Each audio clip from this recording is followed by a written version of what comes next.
Good afternoon. Doing a quick mic check, and once everything is good to go, we'll get things rolling. Let me know if you can hear me.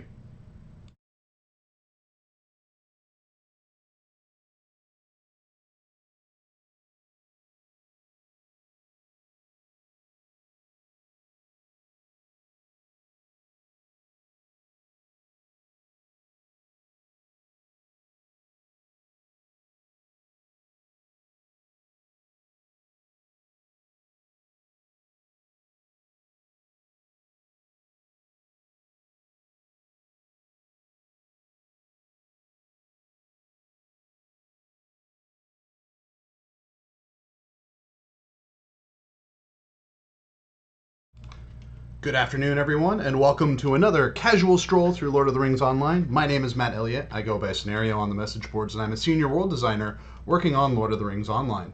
Those of you that are familiar with the stream know that we are nearing the end of all of the regions that we have to preview, but for those of you that are new, head on over to Twitch and to YouTube to check out the backlog.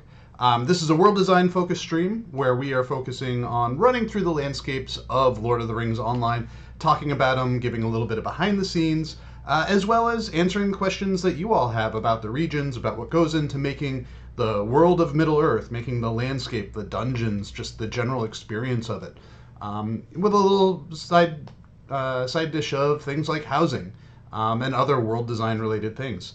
As I usually say as part of these, because this is a world design focused stream, I'm not going to be talking about a lot of things that are outside of that realm. So things like lag, things like monster play, things like what's coming up for new game systems, or even too much into the specifics of what about quests and whatnot. I'm the landscape guy, I'm the dungeon guy, so that's the kind of content you'll get from me. So for this week, we are exploring the regions of Elderslade and Elderslade at War.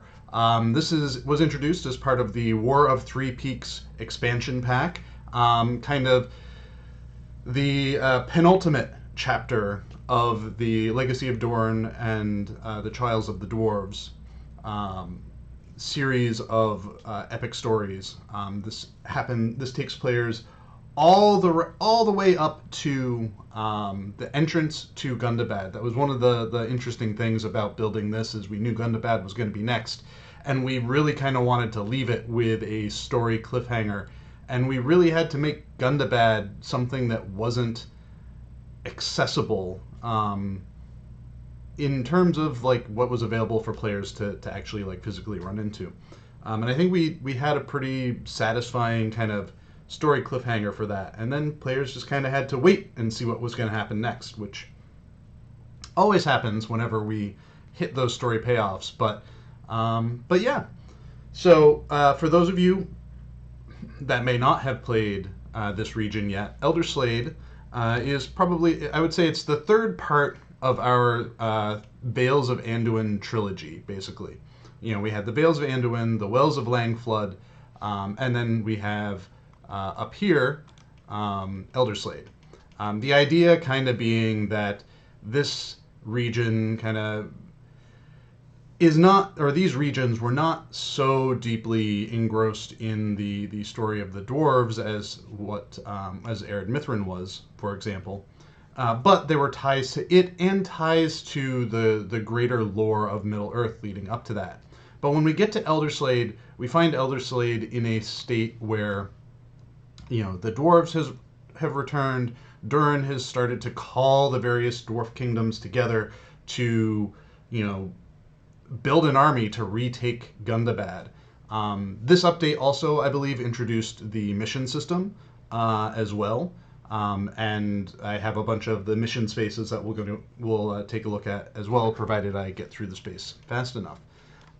But yeah, so the kind of original pitch for this region was to kind of roll out Vales of Anduin, Wells of Langflood, and Elderslade as kind of one big region that was parsed out over the course of a year.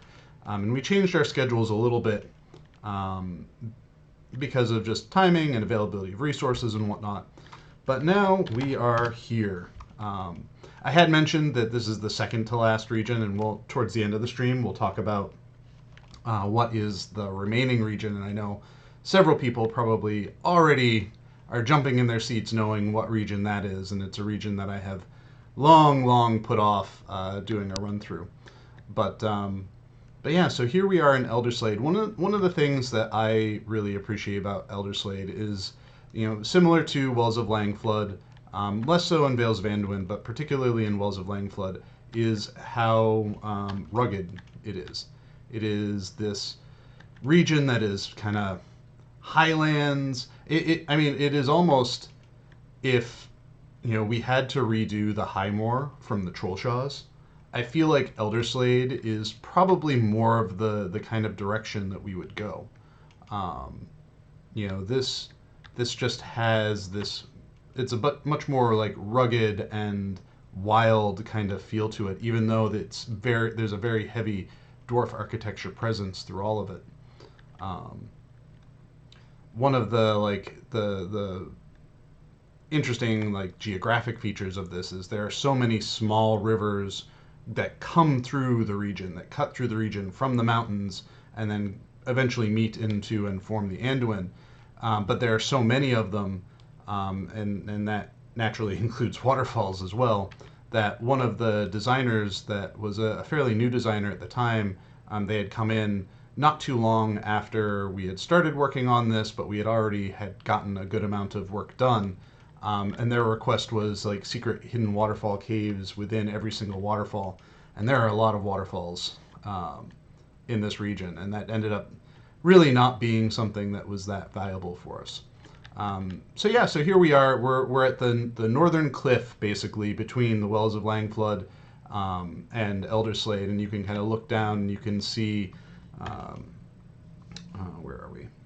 Go down here to Misthallow. You can look down and you can see Framsburg from here. I think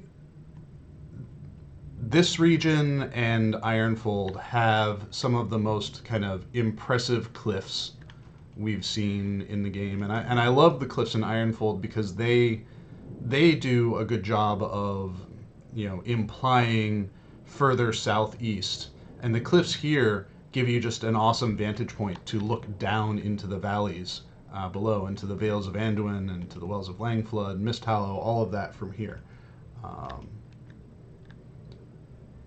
But yeah, so so one of the comments from Mr. Alex, I always imagined the area around Gundabad to be more dark and dead since most of the orcs were living there. And I think the interior portions of this region, that kind of holds true a little bit more. But one of the things that, and admittedly we don't do super great about this, is orcs are very sun averse.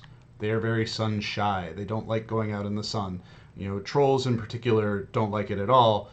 Orcs are just very sensitive to it, and because of how sensitive they are to it, coming outside is no bueno for them. So they often prefer caves, or they prefer tunnels, or they prefer the cover of night. So that does give us some leeway here to not let it be a completely dark and desolate region. And there has to be some reason for the dwarves to want to come back here. If it is completely destroyed, there may be some reason for them to want to come back, but if it's completely destroyed, they're not necessarily going to have value in coming back to this space. That said, there's certainly a lot of destruction. You can see all of these buildings here, all of these structures here have columns and spires that have fallen, whether it's from our friends here, the Drakes, a dragon that may or may not be lurking around in this region, and just through wear and tear. You also have factions like the Angmarim that saw their kind of resurgence that ultimately culminated in the return to the reimagined Karn Dûm as part of all of this as well. So there are a lot of factions that kind of started culminating here again, kind of some new, some old, some returning, and I think that makes the landscape here much more complex. Now, this is, compared to other regions, a much smaller region than we typically produce, especially by current modern standards of world design. And like I said, that's in part due to just like what our original plans and goals were for this region as a whole. Um, Druid's Fire says, Legend of Zelda taught me to be disappointed when there isn't anything cool behind a waterfall. LOTRO has occasionally made me happy in that regards. Um, yeah, and I think some of that holds true. Like if everything has something special behind it, then it's hard for anything to feel like it has something special going on behind it, right? So if every single waterfall has something cool behind it, you don't quite have that same kind of like gee whiz experience when you wander into a space and discover that it does have that. Um, and so, like, I think trying to preserve some of that and limit some of that is helpful when it comes to telling a story visually through a region. Um, I'm not going to go super far up north here because I do want to kind of swoop back down. Um, this is one of the mission. This is also this area is used very heavily as part of some of the missions that were introduced with this update as well. Um,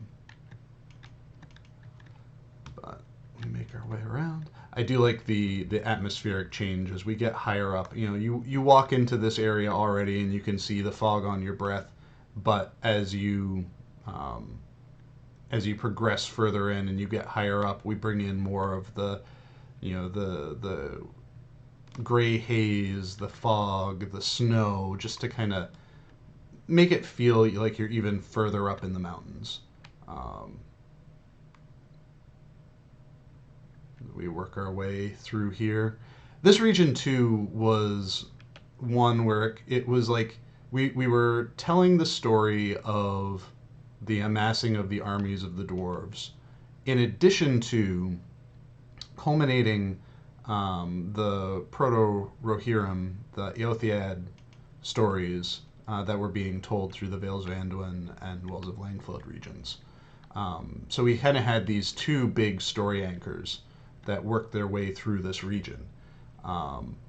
And luckily, the Eothiad anchor kind of dovetailed into the villain for Gundabad fairly well. You know, there were motivations and reasons for the villain to be associated with where this arc ends up taking you. So that was a nice happenstance or design, I should say. Shouldn't say happenstance, should say design.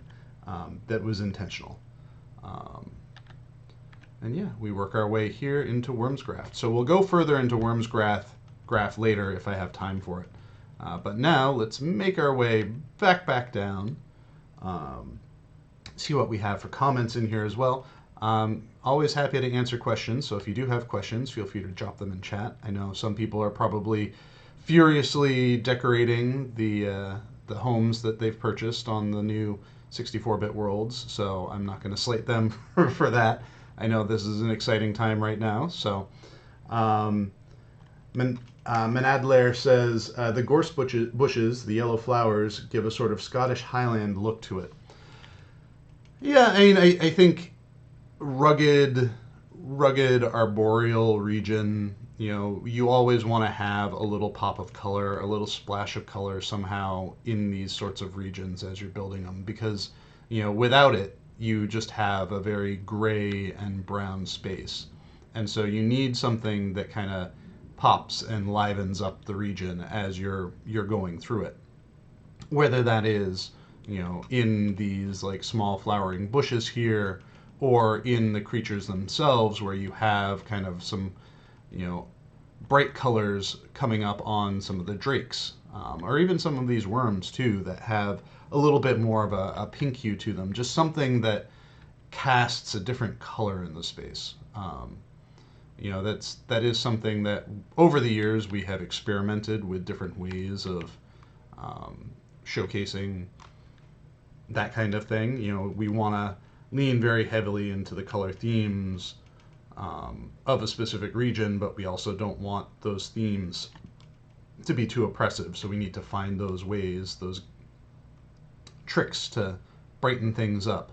I've talked about how Angmar, we were intentionally knowing Angmar was going to be this dark and gloomy and frankly terrifying space, and so we wanted to make sure that as we were building it, that we found those ways for colors, and we were hoping that we could leverage more colorful looking creatures, creatures with different skin, brighter skin color, reds and pinks and greens and whatnot to be where our color pops were. And I don't think we were particularly successful on that effort, in part because you don't see the monsters at a distance in the same way that you do the rocks and the buildings and whatnot. So here we are. We're progressing now. And where I just crossed ends up acting as the boundary line for what eventually becomes the Elderslade at War region. I think one of the things that we were really interested in doing, and I'll talk a little bit more in detail about it when we flip over into Elderslade at War, is to showcase a war zone. And so while this update did technically only have one region, it's more like, I would say, like 1.5, 1.25 regions, because we duplicated what we had built in Elderslade, and then we warred it up. We learned our lessons from Mordor Besieged and tried to address it and make it feel more like a satisfying war zone. Weird to say satisfying war zone, but there we have it. And then, this is another area where it's like things changed between those versions. This version is a, orc steadfast. And then when we switch over to the Warzone version, this is actually the main forward camp for the dwarves as they move their campaign towards the walls of Gundabad, which you can see up there in the distance.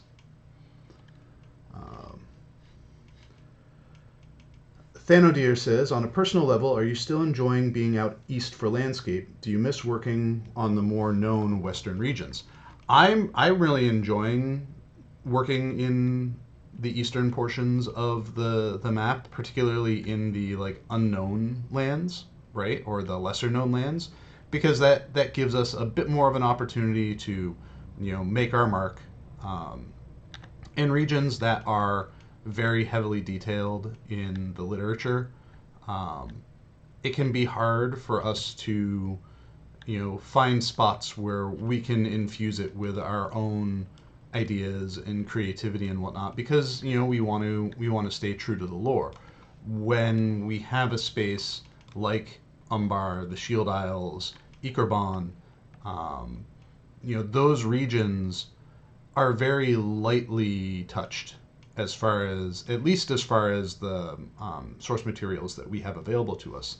And that gives us a lot more creative freedom to kind of stretch our wings, how we approach what the biomes look like, what textures are being used, what the cultures there, how those are represented. It just gives us a little bit more flexibility, and that gives us, it's fun to work with that kind of set of toys, basically.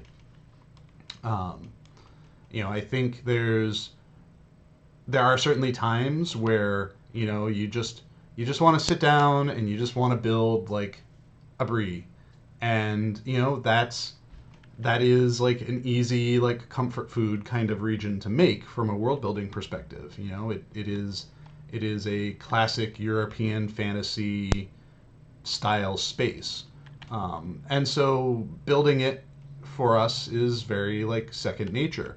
It's not challenging, but it's good to have stuff like that to be able to kind of take a break sometimes, just shut off your brain, not have to think too hard about what you're working on, and just build something. That's why things like the Wildwood, why I made time and space for something like the Wildwood, because you get done building an expansion pack and your brain is kind of drained, and you just want something that's sort of low impact to work on. And so something like a Wildwood is a great way to kind of have that sort of low impact developmental experience, while still producing something new. Um, let's see. Rayvon Lunatic says, I know this is a bit off topic, but any chance of making old collector's editions like Helm's Deep have a brief return? I'm not someone that can answer that question for you. I know that there are aspects of some of those products that make it so that we can't really offer them again. The exclusive aspect of it. Um, I think Cordovan has talked in the past about how there are, certain mounts or certain cosmetics that, players would love to get access to, but we can't really provide access to those cosmetics specifically anymore because they are exclusive, and there are kind of legally binding reasons why we can't offer those things. So.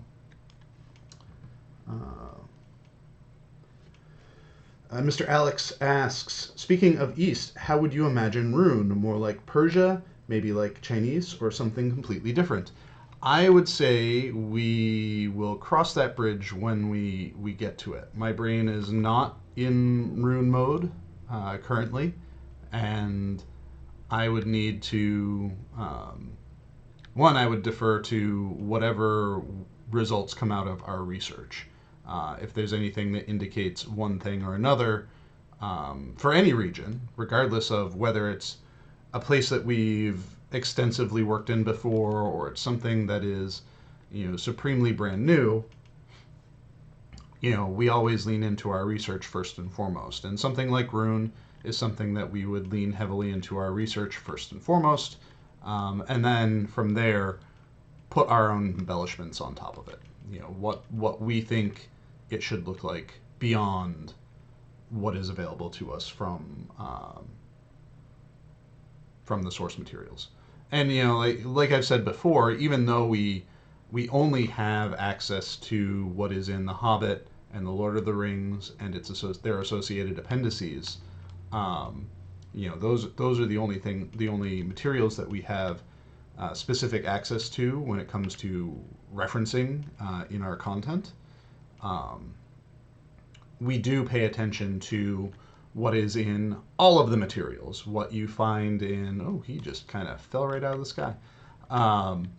What is in, the Silmarillion, Beren and Luthien, like all of those pieces, all of those works are still things that we pay attention to, and they help us inform what we're making, even if we can't specifically say what those things are, if that makes sense.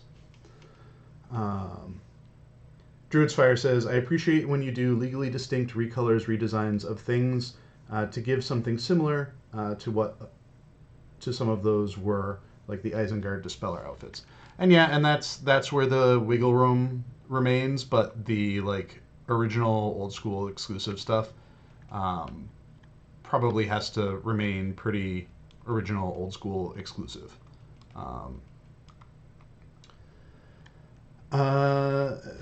Goose Gubbin says, new player here, just subbed for 3 months. Thank you for making VIP accessible and affordable. You're welcome. I had nothing to do with that.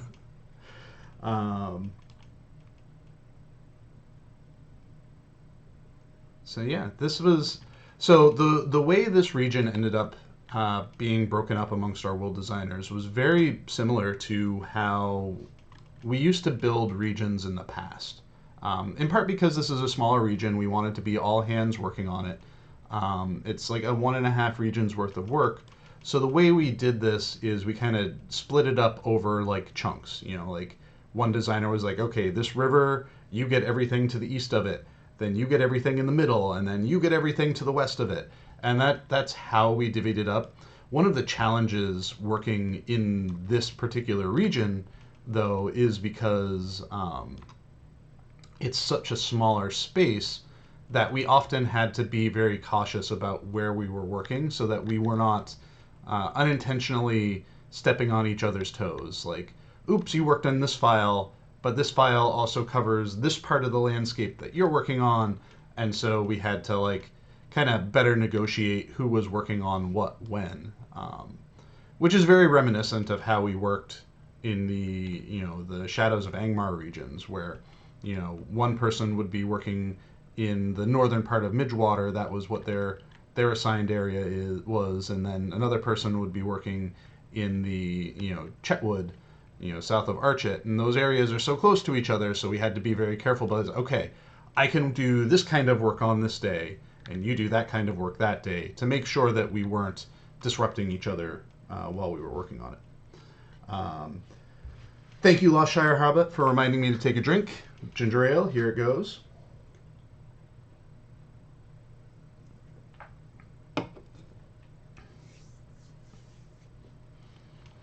Rayvon Lunatic says, I love the designs of the enemy camps. I think a lot of our direction for a long time now at this point has been to push for more simplified monster camps and whatnot. Like I think with the original game we had, and I don't think I need to go too much further north here because we'll soon be getting up into Carbronach, because I believe this gate here was where we actually had things closed. But yeah, with the launch of the game, you know, we had all of these different concepts and metrics for different styles of group camps, and, you know, group camps, small camps, large camps, solo camps, how big they were, you know, how much scripting would happen within those camps. You know, the Orc Valley, or what was it? And we'll go to North Downs. Yeah, Nan Wathrin here and Duldinan were both kind of like our centerpiece, like landscape as like either group content or landscape as, you know, the content in here, you're going to spend like a 6-hour stretch doing this. And that was a very different period of time when it came to MMO designers, MMO players. You know, we were like just getting past the like original MMO methodologies, right? Like your EverQuest, your Asheron's Call, your Ultima Onlines, where those games were very time dependent, right? There was a heavy requirement, heavy emphasis on spending a lot of time in those games. And as we've grown individually, you know, as people, as we've grown as a studio, as our design skills have changed and grown, as our player base have changed and grown, and how, as all of us have grown up, because it is a little weird to say, but you know, there are many players of our games that have grown up playing Lord of the Rings Online, right? Like they started as a kid, and now they themselves are adults with kids of their own. So as everything around the game has matured, that kind of gameplay, that heavy, intense, you know, huge time investment on whether it's landscapes or instances, that thought process behind gaming has really changed a lot. And so those kinds of camps have kind of fallen by the wayside, and we're leaning into more like simpler designs, things that can more easily be gotten into and out of as you're playing, things that, you know, from a designer perspective, we don't need to have as heavy a hand in building and in the gameplay of those spaces, because, you know, a lot of players aren't necessarily there to be beat up by camp content, by, you know, something like this. Like, they don't want to have to spend 4 hours just trying to get their way into this point. You know, I think for the players that do want that challenge, you know, we have things like the landscape difficulty system, that is more specifically intended to kind of provide that sort of challenge. Um, so yeah, as we've all grown, the thought process behind the game has changed, and I think it's changed um, for the better because of it. And we've also just we've gotten good at how we build our camps. We know what amount of decoration feels right. We know what a density of monsters feel right. We know, you know, how light it, like we know how to throw it together. We know how to build it more effectively than we did when we started the game. Thanodeer says, if you could go back and redo any region with knowledge and tech now available, what would you choose? Um, there has been a part of me that has recently been kind of wistful about the North Downs and how, compared to what was done in Breland and how that was opened up and redetailed for the original Legendary servers, and then just how we've approached building Swanfleet and Cardalon. Um, there is a part of me that looks at um, the North Downs, particularly uh, the Fields of Fornost and Fornost itself, and all the way to Estelden, um, and kind of like thinks, well, it would be nice to be able to like re-terraform this and give it some more modern love, because I feel like of the regions that we have, the North Downs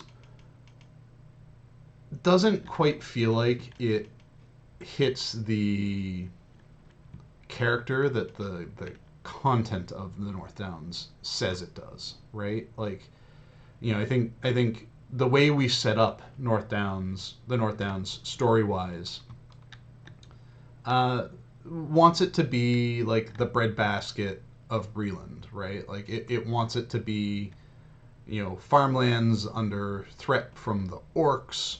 It wants it to be, you know, adventurers and passerbys dealing with the threats within Fornost. Like it's, and I feel like the flavor of the North Downs doesn't quite hit that same note. Um, so yeah, that would be my where I would lean. Um, so back to Elderslade, Duntrack is a camp that is very near and dear to me, because it's not it represents a sort of space that we don't get to build all that often, and that is like an enemy city, like, and not even like city, like an enemy village that is actually like buildings. You know, a lot of our enemy camps have these, you know, their campfires, their tents and whatnot, kind of in the wilderness. And this was a fun opportunity to kind of rediscover the old Angmar assets that we had and kind of reimagine what Angmarim culture could be like when it was not directly just Carn evil, Carn evil. And completely honestly, you know, building this is in large part what inspired me to undertake the like reimagining of Carn as one of my like little side projects, which eventually became the return of Carn. Um, so like these were really fun. Like I've always loved the Angmarim Tudor buildings, and the Croftlands structures are also just like really great simple building pieces.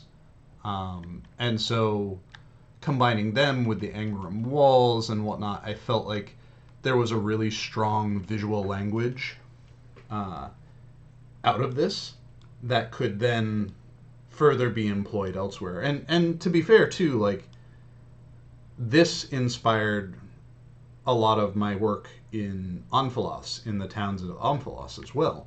Like being, figuring out how to use the crofter assets, figuring out how to use the tutor assets, figuring out how to combine them with other stronger, like bigger stone structures was, and kind of imagine it in a fresher, different way, was something that I really, really enjoyed doing. And it's something that really kind of inspired me to think about towns like, what were the towns in? Sorry, I gotta hit the map again. We're going Gondor, we're going here. So, Melgabus, Bairdfane, Von Curion, Ost Arndir, like all of those towns and the way that they were constructed and laid out, they wouldn't have been built in that way if I hadn't built this. Because this was kind of what got me thinking about, like, how do we build towns? How do we lay them out? How do we construct them? Because outside of, like, the big stuff like Minas Tirith, a lot of our towns were just like, here's a few buildings, here's a road and a well. And there wasn't a lot of, I don't want to say urban planning, but there wasn't a ton of thought put to those, because we're like burning fast, we're building fast. And so building this town, this village of Angmarum, was just really inspiring for a lot of things going forward in the future, at least as far as the work that I've been doing, or was doing at the time. So we have made it through, all the way through, so we've traversed from the edges of Arid Mithrin up to Wormsgrath, back down, all along here, almost to Carbronach, and then through the gates of Gundabad to where we are now. So it's time to kind of flip over into Elderslade at War. So the story behind Elderslade at War was that the dwarf armies were beginning to march towards the gates of Gundabad to try to start to reclaim it. And we wanted to really portray a war zone here. We had most recently built the Mordor besieged region, and both from our own internal feedback and review process, as well as just what we had seen from the player base,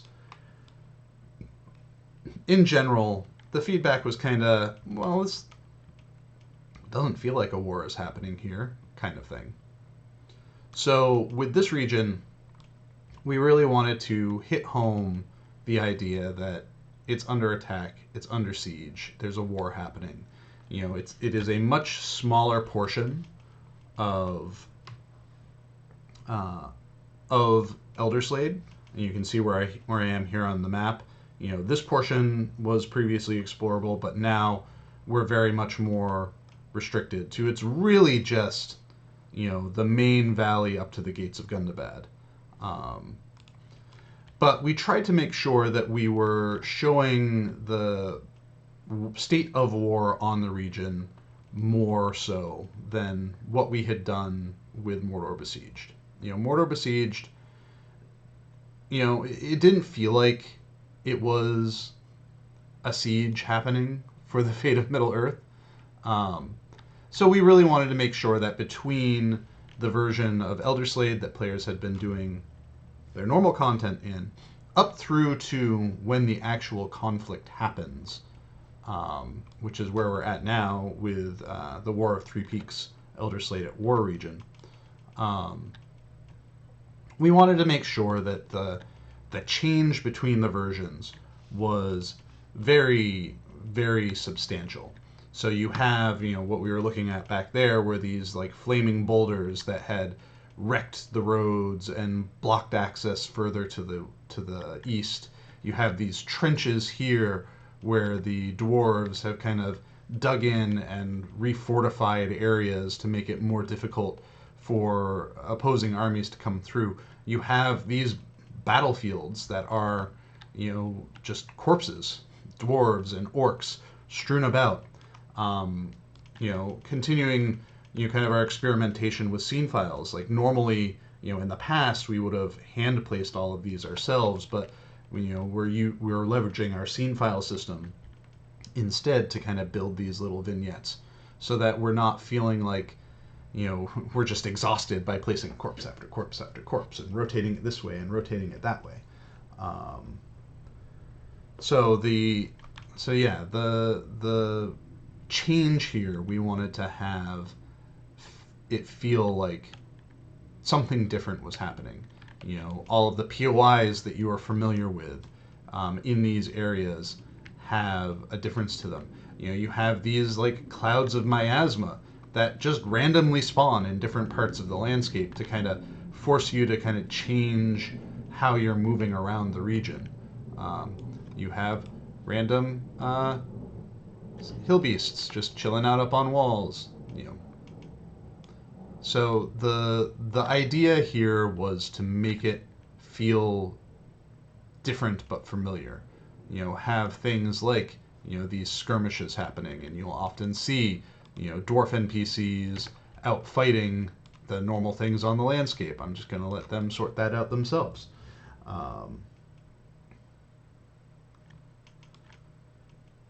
So yeah. So Thanadir says, fair enough. I always tend to arrive at Fornost over level. I need to do the landscape area on level one day. I think that's one of the challenging things at low level anyways, is our game splits paths eventually. You go the Lonelands route, or you go the North Downs route.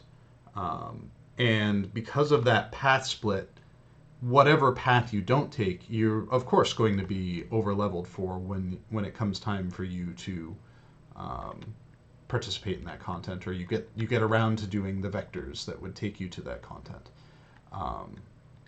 So I can get the like, oh, I'm just kind of face rolling this kind of experience from there. I think having the multiple paths is great for the health of the game across all levels, and it's something that I personally am striving to advocate for as we continue to build the game and grow the game. Making sure that where we have those spots where there could stand to be, more content for a given level, just to give people that even like to roll alts an opportunity to do something new that they haven't done before. I think it's good and important to have those things, even if it does mean that you outlevel places. Druidfire says, you definitely got the Warzone vibe, particularly that the harkening back to IRL trench warfare that Tolkien would have been familiar with. And Mr. Alex says, it looks like Warzone from World War I. And I think that was, the point. Lots of trench warfare going on in here. And using the trenches to some degree to markate the line between, this is what the dwarves held, and this is what the orcs have. And so we have these just like skirmishes from parties that have landed, or like these boats here that very clearly crashed, and there's a very proud orc celebrating the crashed boat. Those war mammoths. But yeah, we wanted to evoke that feel of change. You spent however many hours in this region before doing the normal landscape content and all of the preambles up to it, and now you're here and you're actually seeing the difference. It's not quite the same as the world changes that you see in something like Archit, and those kinds of world changes have fallen out of favor a little bit, just in terms of trying to turn around and build things quickly and trying to keep being able to work in tandem. Someone could be working in this area at the same time as someone else working in the normal version.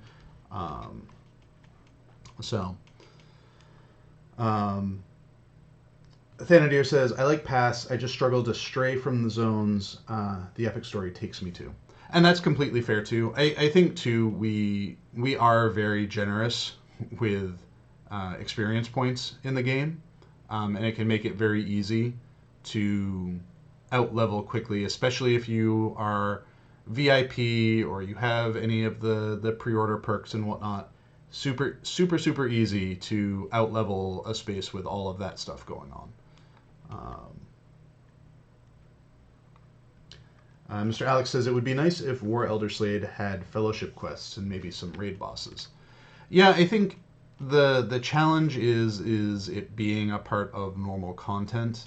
We weren't intending it to be a full-blown fellowship region.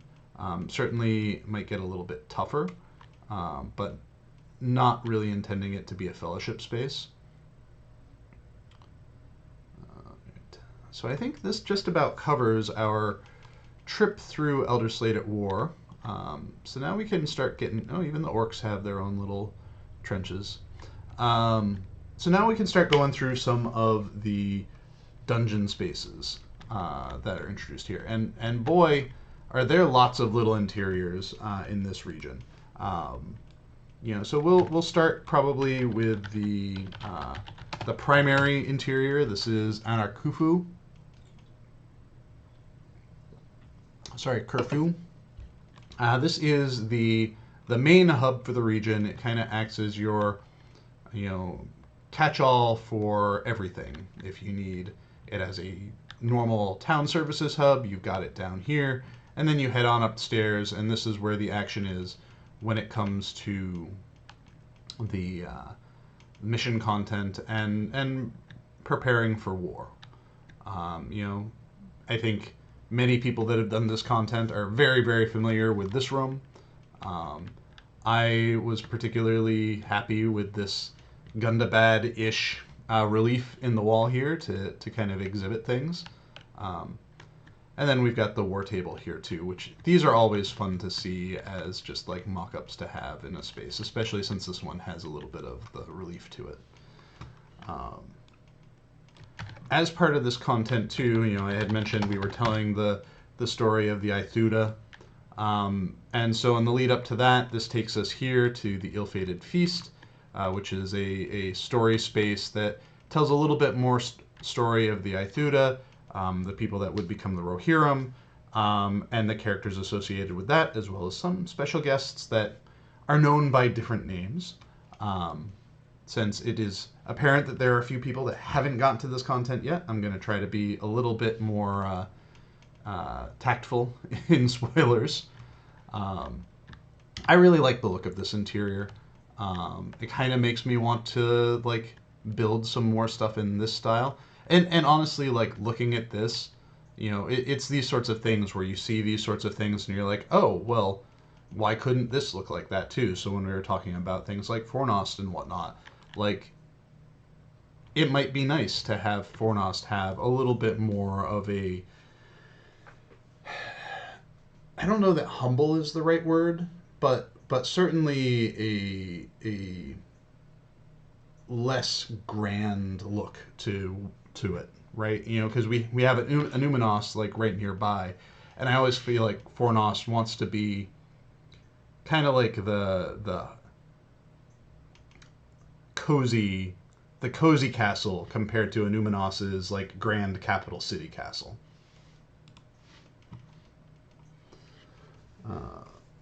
Druid's Fire says, can't wait until Corey does. He's arrived at Limlock in the Epic. I'm going to push for him to do the Aothead side quest on his next weekend marathon. For those of you that aren't aware of Corey, he is a professor that actually teaches classes in our game, talking about Lord of the Rings and The Hobbit.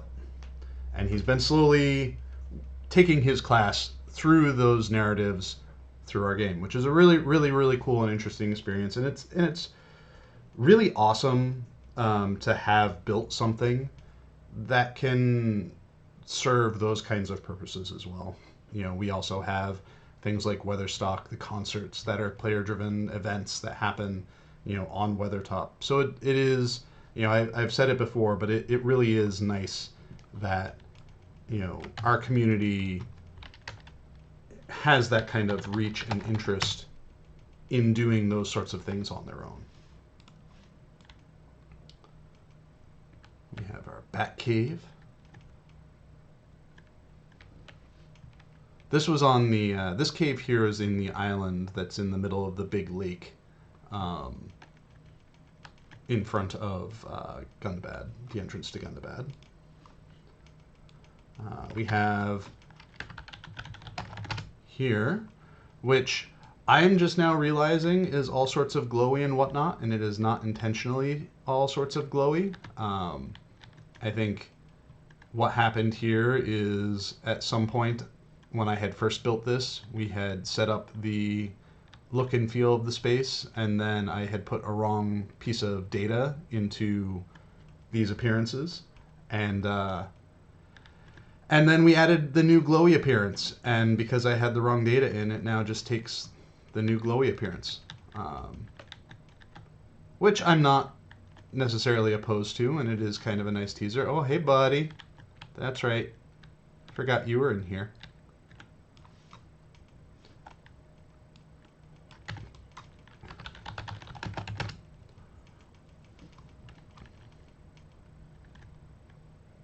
These were all, like, it is, I think we had probably about 15 or 20 small interiors that were made for this region.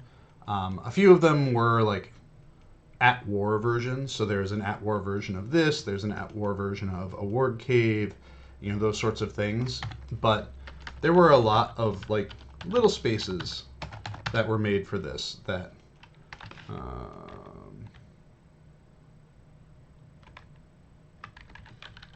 did I? Oh, that's where my typo was.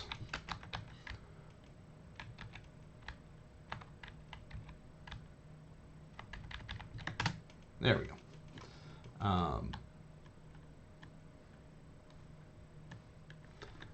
Lots of little interiors for this space, and I think that also just helps the character of it all.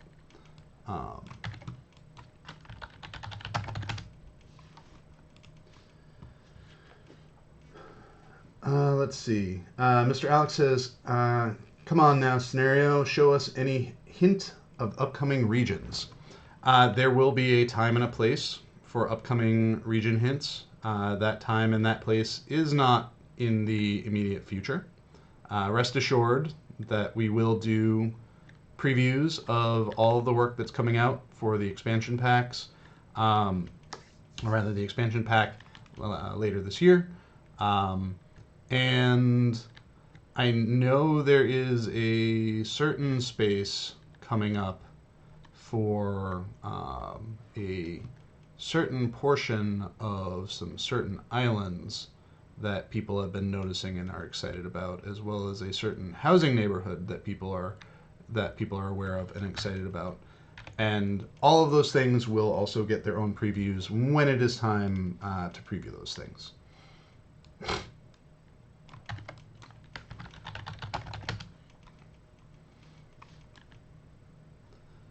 So we only have a couple more minutes left, so I'm going to skip the at-war versions of these spaces, because I do want to take a look at some of the spaces that were made for the missions as well. I did all of these are all my hand, and these are all just fun spaces to build where we needed to we wanted to make sure each one kind of had its own little character of some sort. Something to make it feel unique and distinct in its own. So you have this, which is Akualagam, but internally we called it Anvil Road. Because the idea being that this might be kind of a back way into the Anvil. I think with spaces like this too, they're great because a designer can make their pitch for something, and it can easily translate into something that looks like this based off of their like quick short paragraph synopsis of what they want the look and feel of this space to be.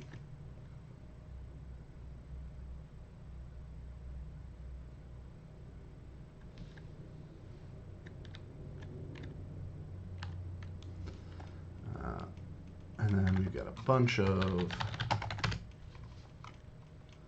spaces that are mission spaces that I'm sure everyone will be familiar with.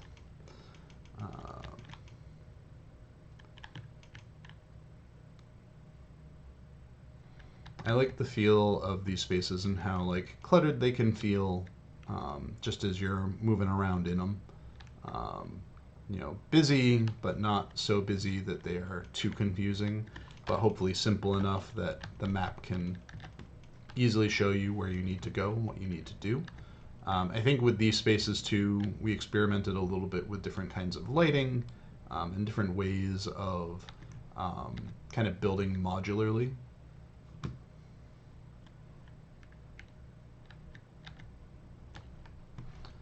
We've got the armory.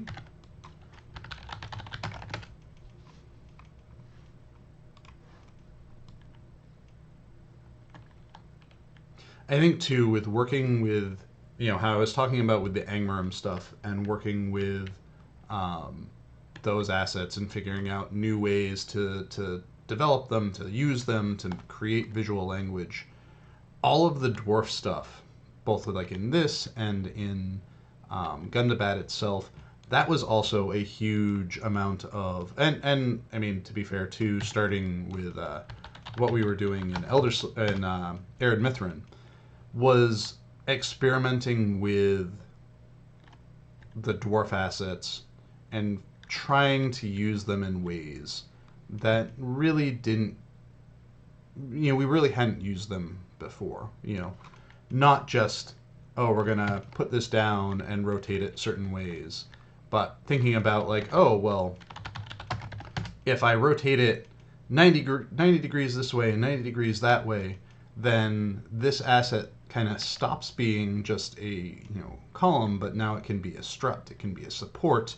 If I put like 4 of these things together into this kind of pattern, then I can make it look like it's a ornate theme, an ornate wall as opposed to just a flat wall.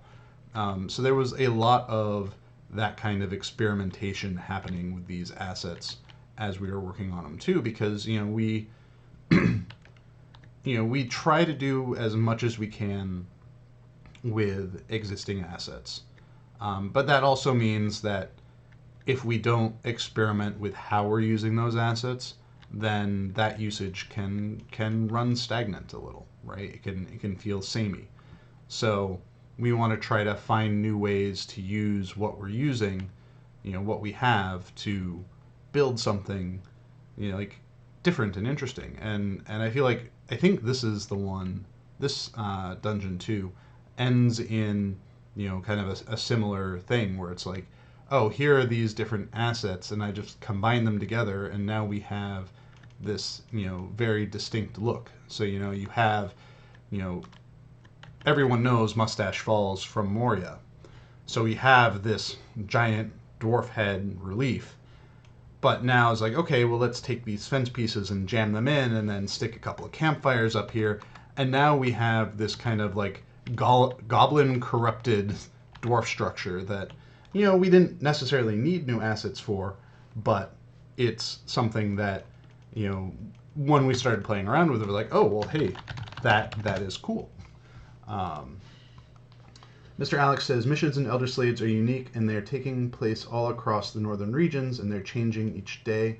On the other side, the missions like Umbar doesn't feel the same. So yeah, I think with the launch of the missions in Elderslade and through Gundabad and whatnot, we really wanted to make sure that there is an opportunity to kind of cycle through them, to have those sorts of different experiences.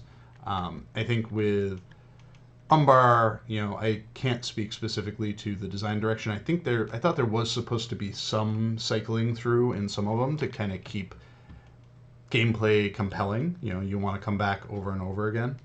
Um, but I think we're also still always experimenting with how we present them, because there have been times too where we've gotten feedback of like someone really wanted to play a certain mission and they couldn't because it was off, it was off rotation. So there's always that balancing act of like on rotation, off rotation. Do we want to make them always available? Do we want to make them limited available? Like those sorts of things. Um, and I think people take away different experiences from those kinds of approaches. Alrighty. Well, we are just over 3 o'clock, so I think it is time to wrap up this stream. Thank you, everyone, for being here, asking your questions, hanging out with me as we went through the last, what do I want to say, questing region of the game that we've built so far. There is still one more region left as part of these Casual Stroll streams. It is the one region that I have avoided doing for the longest time, in part because it's not really associated with the normal questing experience, and that is the region of Ettenmoors. So our next Casual Stroll stream, we will be exploring the Ettenmoors. It is something that is definitely an effort of love region that a couple of designers kind of picked up and propped up and tried to make the most out of it. And we'll dig into that a little bit next time. In the meantime, for those of you that have moved your characters over onto the new 64-bit worlds, housing is in its rollout now. So if you want to pick up your house, pay attention to announcements and whatnot to know which neighborhoods are going to be available when, so you can pop in and try to get the homes that you want. I think April Fool's stuff ends today, if it hasn't already. I do know that we've got Spring Festival stuff coming up soon, and anniversary stuff coming up soon. Next week, on our We Have a Cave Troll stream, which is myself and Alan Mackey, Orion, where we hang out and talk about whatever we feel like talking about. That's Thursday at 3 p.m. We're going to have a special guest with us. One of our designers, MVP, is going to be hanging out with us for the hour too. And we're going to be talking about festivals because there are a lot of festival stuff that's going to be coming up over the next several months. So yeah, we're excited to have that be our topic for next week's stream. So thank you everyone for coming here, hanging out, asking your questions, and we'll see you all next week.